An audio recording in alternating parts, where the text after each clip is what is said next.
কারোর কিছু বোঝার উপায় ছিল না।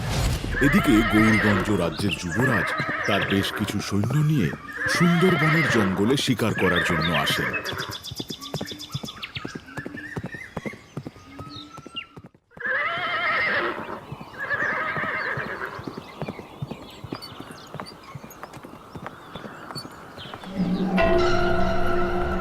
আরে গাড়িটা থামাও, গাড়ি থামাও।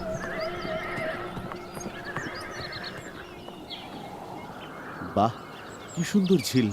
এমন স্বচ্ছ জলের ঝিল আমি পূর্বে কখনো দেখিনি। যাই একটু সামনে থেকে দেখে আসি।